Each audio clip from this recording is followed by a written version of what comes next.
Salute Bharat. Salute ഭാരതിൽ ഇന്ന് നമ്മോടൊപ്പമുള്ളത് മുതിർന്ന മാധ്യമപ്രവർത്തകൻ ശ്രീ TK രാജഗോപാലാണ്. സാർ നമസ്കാരം. നമസ്കാരം. നമസ്കാരം അയ്യപ്പദാസ് സാർ, നമ്മൾ ഒരല്പം തമിഴ്നാട് രാഷ്ട്രീയത്തിലേക്ക് ഒന്ന് സംസാരിക്കാം സാർ. വെച്ചാൽ ഡൽഹിയിൽ അണ്ണാമലെ BJPയുടെ മുതിർന്ന നേതാക്കളായ നമ്മുടെ പ്രധാനമന്ത്രിയെ നരേന്ദ്രമോദിയെ, ആഭ്യന്തരമന്ത്രി അമിത്ഷായെ, പിന്നെ അതുപോലെ തന്നെ BJPയുടെ അഖിലേന്ത്യാ പ്രസിഡന്റ് നിതിൻ നബീൻ, ഇങ്ങനെ പലരെയും കാണാനായി, പലരെയും എന്ന് പറഞ്ഞാൽ BJPയുടെ തലപ്പൊക്കമുള്ള നേതാക്കൾ ഡൽഹിയിൽ കാണാനായി അദ്ദേഹം പോയിരുന്നു. ഇന്ന് അദ്ദേഹത്തിനെ അവിടെ വെയിറ്റ് ചെയ്യാൻ പറഞ്ഞിട്ടുണ്ട്. പ്രാദേശികമായിട്ട് ഇങ്ങനെ വരുന്ന നേതാക്കളെ വെയിറ്റ് ചെയ്യാനൊക്കെ പറയുന്നത് ആദ്യമായിട്ടാണ് എന്നൊക്കെയാണ് മുഖ്യധാരാ മാധ്യമങ്ങളിലെ മാധ്യമപ്രവർത്തകർ പറയുന്നത്. സാർ, അണ്ണാമലയെ BJP അങ്ങനെ കണ്ടങ്ങ് കൈവിടുമോ, അതോ BJP അണ്ണാമലയിലൂടെ ഒരു തികഞ്ഞ രാഷ്ട്രീയം തമിഴ്നാട്ടിൽ കളിക്കുമോ? സാറിന് എന്താണ് സാർ ഇതിൽ തോന്നുന്നത്? അയ്യപ്പദാസെ, ഈ അണ്ണാമലയെ കുറിച്ച് നമ്മുടെ ഈ ചില മാധ്യമങ്ങളൊക്കെ അണ്ടർ എസ്റ്റിമേറ്റ് ചെയ്യുകയാണ്. അദ്ദേഹത്തെ വിലയിരുത്തുന്നതിൽ വരുന്ന തകരാറാണ്. അദ്ദേഹം ഒരു പ്രാദേശിക നേതാവ്, തമിഴ്നാട്ടിലെ നേതാവ് അല്ല അണ്ണാമല എന്ന് പറയുന്നത്. സൗത്ത് ഇന്ത്യയിലെ ഏറ്റവും തലയെടുപ്പുള്ള നേതാവാണ്. മറ്റൊരു നേതാവിന്റെ പേരെന്ന് അയ്യപ്പദാസ് പറഞ്ഞു. സൗത്ത് ഇന്ത്യയിലും അഥവാ മധ്യ ഇന്ത്യ കഴിഞ്ഞ് കഴിഞ്ഞാൽ തെക്കോട്ട് എടുത്തു കഴിഞ്ഞാൽ 6-7 സംസ്ഥാനങ്ങൾ എടുത്തു കഴിഞ്ഞാൽ BJPക്ക് ഏറ്റവും തലപ്പൊക്കമുള്ള നേതാവാണ്. തലപ്പൊക്കമുള്ള നേതാവ് തന്നെയാണ് അണ്ണാമല എന്ന് പറയുന്നത്. കർണാടകത്തിൽ ഒരു പക്ഷേ യെദ്യൂരപ്പ ഉണ്ടായിരുന്ന ഒരു കാലം ഉണ്ടായിരുന്നു. പക്ഷെ അദ്ദേഹത്തിന് ഇപ്പൊ പ്രായാധിക്യമായി. മറ്റാരാണുള്ളത് പാർട്ടിയെ സംബന്ധിച്ചിടത്തോളം? അപ്പൊ അതുകൊണ്ടാണ് പറഞ്ഞത്. അതുകൊണ്ടാണ് അണ്ണാമലൈ ഡൽഹിയിൽ ചെന്ന് കഴിഞ്ഞപ്പോൾ ഇവരെ 3 ദിവസമായിട്ട് മാധ്യമങ്ങൾ, ദേശീയ മാധ്യമങ്ങൾ എല്ലാം അണ്ണാമലയ്ക്ക് പുറകിലാണ്, അല്ലെ? അദ്ദേഹം കൊണ്ടുപോകുന്നു, വരുന്നു എന്നൊക്കെ ഉള്ളത്. കഴിഞ്ഞ ദിവസം നമ്മൾ ചെന്നൈ വിമാനത്താവളത്തിൽ തന്നെ കണ്ടില്ലേ? ചെന്നൈ വിമാനത്താവളം തൊട്ട് അദ്ദേഹത്തെ ഇങ്ങനെ ഫോളോ ചെയ്തുകൊണ്ടിരിക്കുകയാണ്. അദ്ദേഹം ഡൽഹിയിൽ ചെന്നിറങ്ങുന്നു. ഡൽഹിയിൽ ചെന്നിറങ്ങിയ ഉടൻ തന്നെ അവിടുത്തെ ഒരു ഹോട്ടലിലാണ് അദ്ദേഹം താമസിക്കുന്നത്. അതിനുശേഷമാണ് BJPയുടെ ദേശീയ അധ്യക്ഷനെ കണ്ടു. ദേശീയ അധ്യക്ഷനെ കണ്ട ശേഷം പിന്നീട് പാർട്ടിയുടെ സംഘടനാ ചുമതലയുള്ള സന്തോഷിനെ, അദ്ദേഹത്തെയും കണ്ടു. അതിനുശേഷമാണ് അമിത്ഷായുമായിട്ടുള്ള അപ്പോയിന്റ്മെന്റ് വരുന്നത്. ഇതിന്റെ ഈ സസ്പെൻസ് നിലനിൽക്കുന്നതിന്റെ കാര്യം എന്ന് പറയുന്നത് അണ്ണാമലൈ പാർട്ടി വിടുന്നു, BJP വിടുന്നു എന്നൊരു വലിയ പ്രചരണം തമിഴ്നാട്ടിൽ നിന്ന് തുടങ്ങി വെച്ചതാണത്. തമിഴ്നാട്ടിൽ നിന്ന് ചില നേതാക്കന്മാര്, അവര് അണ്ണാമലയിലെ സ്നേഹിക്കുന്നവരാണോ വിരോധികളാണോ എന്നറിയത്തില്ല, അവര് വലിയൊരു പ്രചരണം കഴിച്ചു വിട്ടു.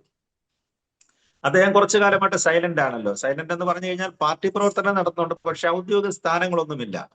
സംസ്ഥാന അധ്യക്ഷൻ പദവി ഒഴിഞ്ഞ ശേഷം അദ്ദേഹത്തിന് കാര്യമായ സ്ഥാനങ്ങളൊന്നും ഇതുവരെ കിട്ടിയിട്ടില്ല. മറ്റ് ചില ചുമതലകളൊക്കെ കൊടുത്തിട്ടുണ്ടെന്നുള്ളതേ ഉള്ളൂ.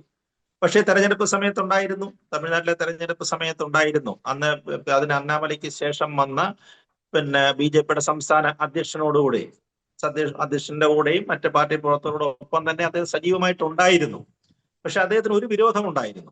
അദ്ദേഹത്തിന് കർശനമായ നിലപാട് തമിഴ്നാട് പൊളിറ്റിക്സിൽ അണ്ണാമലയ്ക്ക് ഉണ്ടായിരുന്നെന്ന് പറഞ്ഞു കഴിഞ്ഞാൽ ഈ ദ്രാവിഡ മുന്നണികളുമായിട്ടുള്ള സഖ്യത്തെക്കുറിച്ച് അദ്ദേഹത്തിന് തീർത്തും വിരുദ്ധമായ അഭിപ്രായമായിരുന്നു. അദ്ദേഹം പറയുന്നത് ശരിയല്ല. ദ്രാവിഡ പൊളിറ്റിക്സ് എന്ന് പറയുന്നത് തമിഴ്നാട്ടിൽ അവര് സാമ്പത്തിക നേട്ടം ഉണ്ടാക്കുന്നതിനും ഒക്കെയായിട്ട് ഉപയോഗിക്കുന്ന ഒരു പൊളിറ്റിക്സ് ആണ്. സംസ്ഥാന സർക്കാരിന് അതിൻ്റെതായ വരുമാനം, മറ്റ് തനത് വരുമാനം കൊണ്ടൊക്കെ നേട്ടങ്ങൾ ഉണ്ടായേക്കാം. പക്ഷേ കിട്ടുന്ന വരുമാനത്തിൽ നല്ലൊരു ഭാഗം ഈ പറയുന്ന ദ്രാവിഡ പൊളിറ്റിക്സുകാർ, അത് DMK ആണെങ്കിലും ശരി, ADMK ആണെങ്കിലും ശരി, അവര് അടിച്ചുകൊണ്ട് പോകുന്നു എന്നുള്ളതാണ്. ADMK നേതാക്കന്മാരുടെ പരാമർശം വരുന്നത് MGR ജയലളിതയ്ക്ക് ശേഷമാണ് കേട്ടോ. അതിനുശേഷമാണ് ADMK നേതാക്കന്മാരെ കുറിച്ച്, പ്രത്യേകിച്ച് എടപ്പാടി പളനിസ്വാമി, പിന്നീട് വന്ന പനീർശെൽവം അടക്കമുള്ള നേതാക്കന്മാരെ പരാമർശിക്കുന്ന അവിടെയാണ്. പക്ഷെ MGRന്റെ ജയലളിതയുടെയും കാലത്ത് അത് ഉണ്ടായിരുന്നില്ല. ADMK നേതാക്കന്മാരിൽ അങ്ങനെ ഒരു അഴിമതിയില്ല. അത് തന്നെയല്ല, അഴിമതി അവർ വെച്ച് പൊറിപ്പിക്കത്തുമില്ലായിരുന്നു. MGR ഒക്കെ ചാട്ടവാറിന് അടിക്കുമായിരുന്നെന്നാണ് പറയുന്നത്. അദ്ദേഹം സിനിമയിലൊക്കെ M.N. നമ്പ്യാരെ മർദ്ദിച്ചിരുന്ന ചാട്ടവാറൊക്കെ ഇപ്പോഴും ഓഫീസിൽ സൂക്ഷിച്ചിരുന്നു. ഞാനൊരിക്കൽ ചെന്നൈയിലെ അവിടെ MGR നിലയത്തിൽ ചെന്നപ്പോൾ കണ്ടതാണ്. അന്ന് അദ്ദേഹം പുലിയുമായിട്ട് ഫൈറ്റ് ചെയ്യുന്ന ഉപയോഗിച്ചിരുന്ന വസ്ത്രങ്ങള്, പിന്നെ ചില ചാട്ടവാറൊക്കെ ഉണ്ടായിരുന്നു. അപ്പൊ അഴിമതി കാണിക്കുന്നവരെ ചാട്ടവാർ എടുത്ത് അടിക്കാൻ പോലും MGR തയ്യാറായിരുന്നു. അങ്ങനെ ഒരു കാലഘട്ടം ഉണ്ടായിരുന്നു. ജയലളിതയുമായി പാരമ്പര്യം സൂക്ഷിച്ചാണ്, തമിഴ്നാടിന്റെ വലിയ പാരമ്പര്യം സൂക്ഷിച്ച ആളാണ്. അതിനുശേഷം വന്ന എടപ്പാടിയിലും ഈ പറയുന്ന പനീർശെൽവം, ഒരു കാവൽ മുഖ്യമന്ത്രിയായിട്ടൊക്കെ തുടർന്ന ആളുകളൊക്കെ, ഇവരൊക്കെ ഇത്തരത്തിൽ അഴിമതിക്കാരാണ്. ഇവരുമായിട്ട് വേണ്ട, നമ്മുടെ ദേശീയ പൊളിറ്റിക്സുമായിട്ട് ചേർന്ന് വരുന്നവരല്ല, ഇവരുമായിട്ട് സഖ്യം വേണ്ട എന്നായിരുന്നു. പക്ഷേ ഈ ദ്രാവിഡ കക്ഷികളെ ഒഴിവാക്കിയിട്ട് തമിഴ്നാട്ടിന്റെ പൊളിറ്റിക്സ് പറ്റുമോ? ഇന്നത്തെ നിലയിൽ അത് പറ്റുകയുമില്ല. അങ്ങനെയും ചില പ്രശ്നങ്ങൾ ഉണ്ടായിരുന്നു തമിഴ്നാട്ടിൽ. അപ്പൊ അതിനിടയിലാണ് ഈ വിജയിയുടെ പാർട്ടി കയറി വരുന്നത്. വിജയിയുടെ പാർട്ടി എന്ന് പറഞ്ഞു കഴിഞ്ഞാൽ അതൊരു രാഷ്ട്രീയ പാർട്ടി, TVK ഒരു രാഷ്ട്രീയ പാർട്ടി ആയിട്ടില്ല. തമിഴ് വെട്രി കഴകം എന്ന് പറയുന്നത് ഒരു പൂർണ്ണ രൂപത്തിലുള്ള രാഷ്ട്രീയ പാർട്ടി ആയിട്ടില്ല. അതിന് ചില അഡ്വൈസർമാരുടെയും, ഇപ്പൊ നമ്മുടെ കോൺഗ്രസിന് കനകോലുവിനെ പോലെ ചില രാഷ്ട്രീയ അഡ്വൈസർമാരുടെ പിന്തുണയിൽ 2 വർഷം കൊണ്ട് കഷ്ടിച്ച് വളർന്നു വന്ന ഒരു പാർട്ടി എന്നുള്ളതേ ഉള്ളൂ. അതിന്റെ അടിത്തറ എന്ന് പറയുന്നത് വിജയ് എന്ന് പറയുന്ന സിനിമാക്കാരന്റെ പോപ്പുലാരിറ്റിയാണ്. വിജയ് എന്ന് പറയുന്ന സിനിമാക്കാരനെ പിന്തുടർന്ന് അദ്ദേഹത്തെ ചുറ്റിപ്പറ്റിയാണ് നിൽക്കുന്നത്. വലിയ ആരാധക വൃന്ദമുണ്ട്. സൗത്തിൽ വലിയ ആരാധക വൃന്ദമുള്ള നടനാണ് വിജയ് ജോസഫ് എന്ന് പറയുന്നത്. അപ്പൊ അദ്ദേഹത്തെ ചുറ്റിപ്പറ്റിയാണ്. അതോടൊപ്പം തന്നെയാണ് ചില കോസ്റ്റൽ ഏരിയ, തമിഴ്നാടിന്റെ കോസ്റ്റൽ ഏരിയയിലുള്ള ചില ഇവാഞ്ചലിക്കൽ ഗ്രൂപ്പുകളും വിജയ് ജോസഫിന്റെ, അദ്ദേഹം തന്നെ പേരൊക്കെ പറഞ്ഞല്ലോ, എന്റെ പേര് വിജയ് ജോസഫ്, ജോസഫ് വിജയ് എന്നാണെന്നൊക്കെ പ്രഖ്യാപിക്കുകയൊക്കെ ചെയ്തല്ലോ. ഇവാഞ്ചലിക്കൽ ഗ്രൂപ്പുകളുടെയും പിന്തുണയാണ്. ഈ 2 പിന്തുണയിലാണ് വിജയ് തമിഴ്നാട് പൊളിറ്റിക്സ് കൈയടക്കിയത്. അതായത് ദ്രാവിഡ മുന്നണികൾ രണ്ടും പരാജയപ്പെട്ടു, അമ്പയെ പരാജയപ്പെട്ടു. ഈ തെരഞ്ഞെടുപ്പ് നമ്മൾ കണ്ടതാണല്ലോ അല്ലേ. സാക്ഷാൽ സ്റ്റാലിൻ വരെ തോറ്റുപോയി. നമ്മൾ പറയുകയാണെങ്കിൽ സ്റ്റാലിനോട് എതിരിട്ട സ്ഥാനാർത്ഥി എന്ന് പറയുന്നത് അത്ര വലിയ കരുത്തനൊന്നും ആയിരുന്നില്ല. പാരമ്പര്യമുണ്ട്, രാഷ്ട്രീയ പാരമ്പര്യം ഉണ്ടെന്നുള്ളെങ്കിലും അത്ര കരുത്തനായിരുന്നില്ല. സ്റ്റാലിൻ തോക്കുമെന്ന് ഒരു പക്ഷെങ്കിൽ തമിഴ്നാട്ടിൽ ഒരു വിലയിരുത്തൽ ഉണ്ടായിരുന്നില്ല. പക്ഷെ അദ്ദേഹം തോറ്റു. അദ്ദേഹത്തിന്റെ മകൻ ഉദയനിധി സ്റ്റാലിനും കഷ്ടിച്ച് കടന്നുകൂടുക ചെയ്തത് അല്ലെ, കഷ്ടിച്ച് രക്ഷപ്പെടുകയാണ് ചെയ്തത്. അതായത് അതിനകത്തിലെ DMK പൊളിറ്റിക്സ്, ദ്രാവിഡ മുന്നേറ്റ കഴകത്തിന്റെ പൊളിറ്റിക്സ് ഏതാണ്ട് തമിഴ്നാട്ടിൽ അവസാനിക്കുകയാണ്. അതിന്റെ കാരണം എന്ന് പറഞ്ഞു കഴിഞ്ഞാൽ ഉദയനിധി സ്റ്റാലിനെ കൊണ്ടൊന്നും ഇനി അത് കൊണ്ടുപോകാൻ പറ്റുകയില്ല. മുന്നോട്ട് കൊണ്ടുപോകുന്ന കാര്യത്തിൽ ബുദ്ധിമുട്ടാണ്. കാരണം പ്രത്യേകിച്ച് അദ്ദേഹം ഈ സനാതന ധർമ്മത്തിന്, നമ്മുടെ തിരുപ്പറങ്കുன்றത്തൊക്കെ വിളക്ക് കത്തിക്കത്തില്ലല്ലോ, അവര് പരസ്യ പ്രഖ്യാപനം നടത്തിയവരാണ്. തിരുപ്പറങ്കുன்றത്ത് ഞങ്ങൾ കാർത്തിക വിളക്ക് കത്തിക്കത്തില്ലെന്ന് പരസ്യ പ്രഖ്യാപനം എടുത്തിട്ട് 144 പ്രഖ്യാപിച്ച പാർട്ടികളാണ്. അപ്പൊ അതുകൊണ്ട് അവരെ കൊണ്ടൊന്നും ഇനി അത് മുന്നോട്ട് കൊണ്ടുപോകാനൊക്കത്തില്ല. സ്റ്റാലിൻ ആണെങ്കിൽ ആരോഗ്യ പ്രശ്നങ്ങൾ നിലനിൽക്കുകയാണ്. അപ്പൊ അങ്ങനെയൊക്കെയുള്ള പ്രശ്നങ്ങൾ വരുമ്പോ പിന്നെ ഇനി കനിമൊഴിയിലാണ് ഏക പ്രതീക്ഷയുള്ളത്. കനിമൊഴിയുടെ അവസ്ഥയെ നമുക്കറിയാവുന്നതാണ്. കനിമൊഴി BJPയെ സംബന്ധിച്ചിടത്തോളം അവർക്ക് വലിയ താല്പര്യമുള്ള ഒരു നേതാവാണ്. ഏത് സമയത്തും കനിമൊഴി ചിലപ്പോൾ BJPയിലോട്ട് മാറിയാലും അത്ഭുതപ്പെടാനില്ല. അതാണ് അതിന്റെ അവസ്ഥ. ADMK അങ്ങനെ തന്നെയാണ്. ADMK എടപ്പാളി പളനിസ്വാമിയെ ചുറ്റിപ്പറ്റിയാണ് കുറച്ച് പേര് നിൽക്കുന്നത്. കഷ്ടിച്ച് 46 സീറ്റ് അവർക്ക് കിട്ടിയതിന്റെ കാര്യം അതുകൊണ്ടാണ്. ആ മുന്നണിയിലാണ് BJP മത്സരിച്ചത്. അപ്പൊ അതുകൊണ്ട് അണ്ണാമലയ്ക്ക് ഒരു അഭിപ്രായം ഉണ്ടായിരുന്നത്, ഒരു കാരണവശാലും ഇവരെ നമ്മൾ നമ്പരുത്, ഈ പറയുന്ന DMK ദ്രാവിഡ രാഷ്ട്രീയത്തെ നമ്പരുത്, നമുക്ക് ഒറ്റയ്ക്ക് നിൽക്കണം എന്നൊരു നിലപാടായിരുന്നു. പക്ഷെ ദേശീയ നേതൃത്വത്തിന് അത് സ്വീകാര്യമായിരുന്നില്ല. എനിക്കറിഞ്ഞുകൂടാ എന്താണ് തമിഴ്നാട്ടിൽ അവിടെ അങ്ങനെ ഒരു സംഭവത്തിൽ അവരെടുത്തത്. കാരണം അണ്ണാമലൈ വളരെ സത്യസന്ധനായ ഒരു IPS ഓഫീസറാണ്.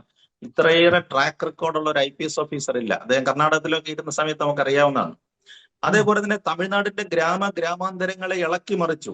BJPയുടെ പേരിൽ, BJPയുടെ സംസ്ഥാന അധ്യക്ഷൻ എന്നുള്ള നിലയില് തമിഴ്നാട്ടിലെ ഓരോ ഗ്രാമങ്ങളിലും അദ്ദേഹം കാൽനടയായിട്ടാണ് സ്ഥലങ്ങളിലുമൊക്കെ സഞ്ചരിച്ച് തമിഴ് മക്കളോട് ഒരു വലിയ സ്നേഹം പിടിച്ചു പറ്റി.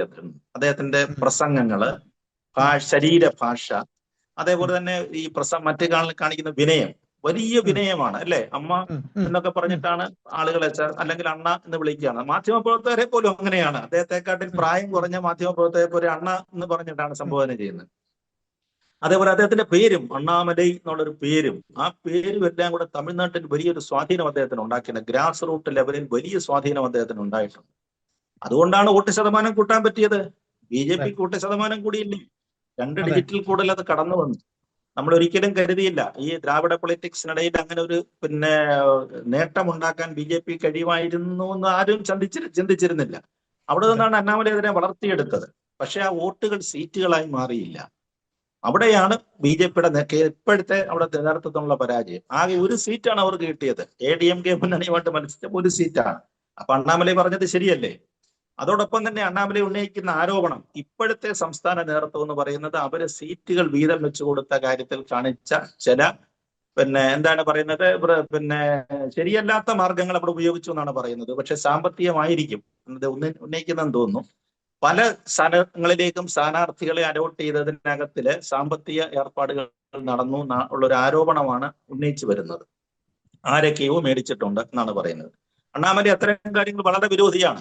സാമ്പത്തിക പ്രശ്നത്തെ പ്രത്യേകിച്ച് IPS ഓഫീസർ ആയിരുന്നതുകൊണ്ട് വളരെ കർശനക്കാരനുമാണ്. അപ്പൊ അതുകൊണ്ടാണ് പാർട്ടിയുടെ ഒരു സമ്പൂർണ്ണ പരാജയത്തിന് കാരണം. ഇനി ഇതിനകത്ത് ഞാൻ ഇവിടെ തുടർന്നിട്ട് കാര്യമില്ല. അപ്പൊ ഈ പഴിദോഷം കേട്ടിട്ട് ഞാൻ ഇനി ഇവിടെ നിന്നിട്ട് കാര്യമില്ല. അതുകൊണ്ട് ഞാൻ പാർട്ടി സാർ വിടുകയാണ്. പാർട്ടി നമ്മള് നമ്മൾ ഇതിന്റെ നമ്മുടെ സംസാരത്തിന്റെ ഒരു ചുരുക്കത്തിലേക്ക് വരുമ്പോൾ അണ്ണാമലയെ ഈ BJP വിടാനുള്ള സാധ്യത ഉണ്ടോ? സാറിന് എന്ത് തോന്നുന്നു? അതും കൂടെ നമുക്ക് പറഞ്ഞുകൊണ്ട് ഈ സംസാരം അവസാനിപ്പിക്കാം.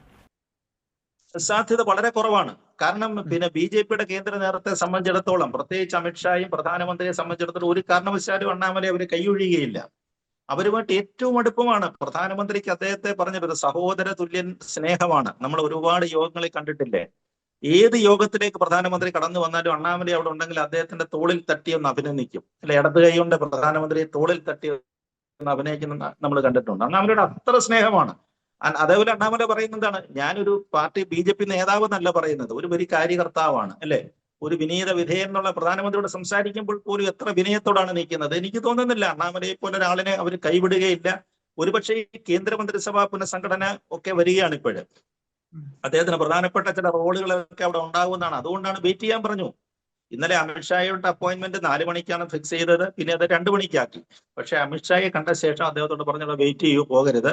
എന്നിട്ട് തമിഴ്നാട് BJP അധ്യക്ഷൻ നയിനാർ നാഗേന്ദ്രനെ അടിയന്തരമായിട്ട് ഡൽഹിയിലേക്ക് വിളിപ്പിച്ചിട്ടുണ്ട്. എന്തോ സംഭവിക്കാൻ പോകുന്നുണ്ട്. ഒരു കാരണം, എന്റെ ഒരു അസസ്മെന്റ് പ്രകാരം ഒരു കാരണവശാലും അണ്ണാമലയെ പോലെ ഇത്രയും നമ്മൾ പറഞ്ഞ ക്രൗഡ് പുള്ളർ, തമിഴ്നാടിന്റെ ഏറ്റവും വലിയ ക്രൗഡ് പുള്ളറാണ്. അദ്ദേഹത്തെ കൈവിട്ടേച്ച ഒരു രാഷ്ട്രീയം BJP തമിഴ്നാട്ടിൽ ചെയ്യുമെന്നുള്ള കാര്യത്തിൽ എനിക്ക് വിശ്വസിക്കാൻ പറ്റുന്നില്ല. നമുക്ക് കാത്തിരിക്കാം. ഇതിന്റെ ഏറ്റവും പുതിയ അപ്ഡേറ്റ്സുമായി നമുക്ക് തുടർന്നും ഇരിക്കാം. നന്ദി. Thank you sir. Thank you.